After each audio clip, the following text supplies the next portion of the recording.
স্ত্রী হারা হয়ে দুর্বাসা করিছে রদন, স্ত্রী শোকে শকরি কাতর হইল মন। মনে মনে মুনিবর করেন চিন্তন, তেজিতে উদ্যত হন আপন জীবন।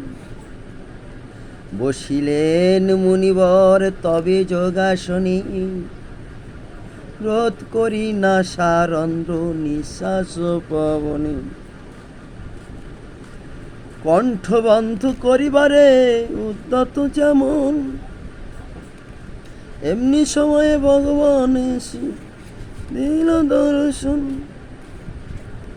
কিভাবে দর্শন দিল? কণ্ঠ বন্ধ করিবারে উদ্যত যেমন, অকস্মাৎ ভগবান এসে দিল দর্শন। কিভাবে দর্শন দিল? দর্শন দিল ব্রাহ্মণ কুমার বেশে করে আগমন, শিশুর আকার তার মোহন গঠন। কিবা সে মোহন রূপ বালক আকার, রক্ত বস্ত্র পরিধান সভার ধীরে ধীরে সে বালক মুনি পাশে হইল আগমন। বালক দেখিয়া মুনি হইল হরষিত। তখন যত্ন করিয়া তারে অতি সমাদরে, বসিতে আসন দেন মুনি সেই বালকের।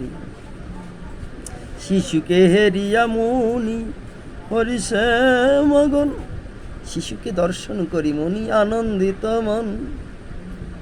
তাহার যত শোক তাপ ছিল তাহা হইল বিস্মরণ, এক দৃষ্টি শিশুরূপে করে দর্শন।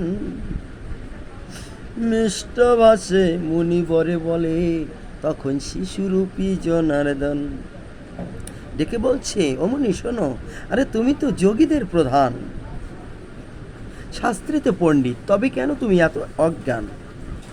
সামান্য কারণে তোমার কেন রমণীর মতো চঞ্চল মন?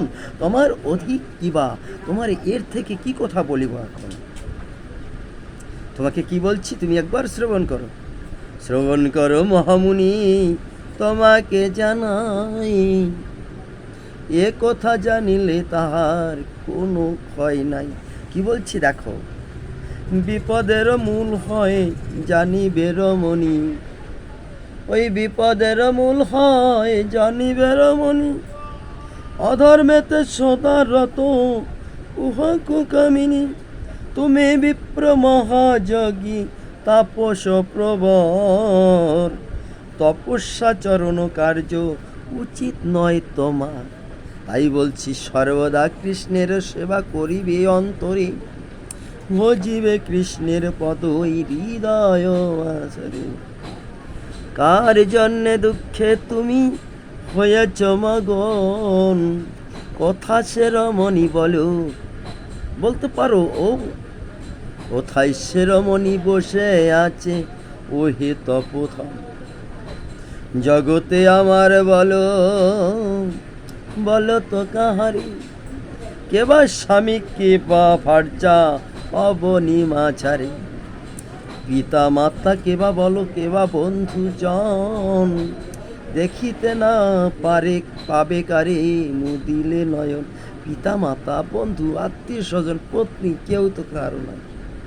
তুমি যখন নয়ন বন্ধ করবে সবাই তোমার পর হয়ে যাবে। তাই বলছে সংসারে মাঝেতে যাহা করিবে নিরীক্ষণ, অনিত্য সকলই যেন ওহে মহত্তন। অবনিমা যারে কেহ চিরস্থায়ী নয়, তবে কেন মুনিবর ব্যাকুল হৃদয়।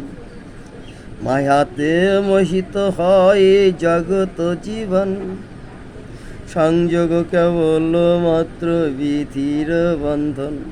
মুনি, বিধির বন্ধন কেউ খণ্ডাতে পারবে না, বিধি যা ঘটাবে ঘটবেই। তাই বলছে আমার বচন শুনো ওহে তপোধন, ফার্চা শোক হৃদি হইতে করো বিসর্জন। বৃথা চিন্তার ইতি মধ্যে নাহি করো আর, পৃথিবীতে যত বস্তু জানিবে অসার। পৃথিবীতে যত বস্তু সব অসার, কিছু আপন নয়।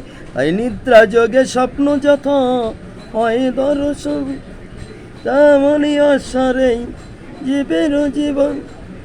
মানুষ ঘুমের ঘরে স্বপ্ন যেমন দেখতে, আর এই জীবন